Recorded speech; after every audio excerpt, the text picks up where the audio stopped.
Hai, selamat datang kembali di channel Dewi Gadget. Hari ini kita akan unboxing iPhone XR. Bagaimana dengan kondisi HP yang saya beli ini dan apa saja yang perlu kalian perhatikan sebelum membeli iPhone second.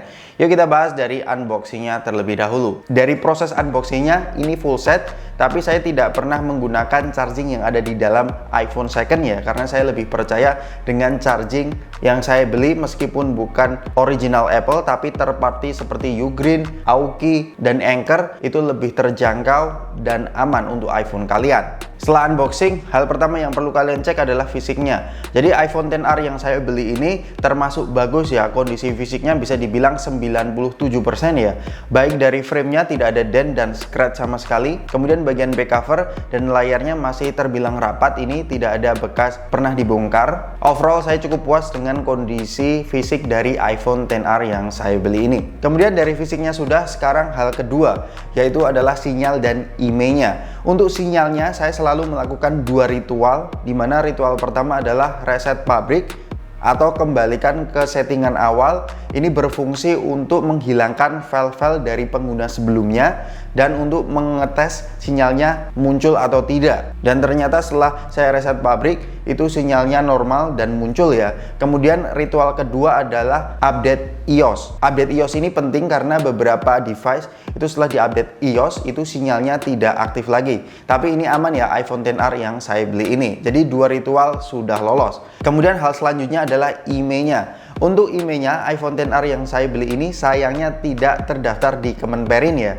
Jadi ini bikin was-was saya ya, dan berpotensi akan terblokir HP-nya, sinyalnya berpotensi untuk hilang. Tapi saya tanya sellernya, ternyata mereka mau menjamin dan mau mendaftarkan IMEI iPhone XR ini. Asalkan sellernya itu mau menjamin IMEI-nya, maka cukup tenang. Tapi untuk awal-awal ini kesannya saya agak deg-degan ya, siapa tahu ini bakal keblok sinyalnya. Kemudian hal ketiga yang perlu kalian perhatikan sebelum membeli iPhone second adalah hardware-nya. Sebenarnya banyak banget dari sektor hardware ini yang perlu kalian cek. Yang pertama adalah layarnya, apakah layarnya memiliki responsivitas yang bagus, dan ternyata ini masih bagus. Kemudian True Tone-nya ini normal, tidak ada kendala sama sekali. Face ID-nya juga terdeteksi dan speakernya tidak ada kendala sama sekali. Jadi dari segi hardware-nya saya cukup puas dengan iPhone XR yang saya beli ini. Kemudian setelah layar, speaker, Face ID, True Tone-nya semua normal, kalian sekarang pergi ke setting, kalian cek dua hal, yaitu model number dan serial number. Untuk model number, kalau kalian membeli iPhone second pastikan huruf depannya M, itu karena huruf depan M itu mengindikasikan bahwa iPhone second yang kalian beli itu adalah unit resmi yang dijual di pasaran ya. Dan regionnya itu kalian bisa perhatikan, itu terserah ya, kalau ini LLA, jadi ini dari wilayah Amerika. Kemudian untuk serial numbernya kalian bisa copy dan bisa dicek di Apple Coverage apakah sesuai dengan iPhone yang kalian beli, dan ini sesuai ya. Kemudian hal selanjutnya adalah baterai health. Ini baterai healthnya kayak nggak mungkin ya, kok masih 100%. Padahal ini adalah iPhone yang rilis tahun 2018.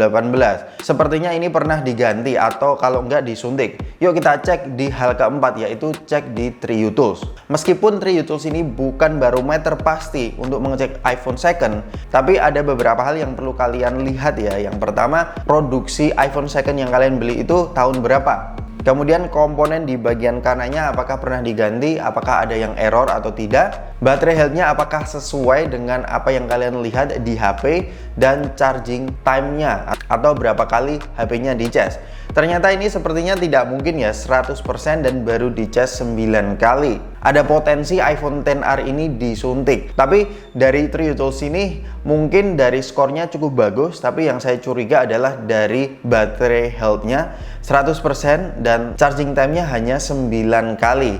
Nanti akan saya cek bagaimana charging circle-nya di analitik. Tapi untuk video kali ini hanya 4 hal itu yang perlu kalian perhatikan sebelum membeli iPhone second. Dan video ini saya buat seminggu setelah unboxing. Ternyata kakak saya tidak merasakan hal yang berarti ya, bahkan baterainya terbilang awet.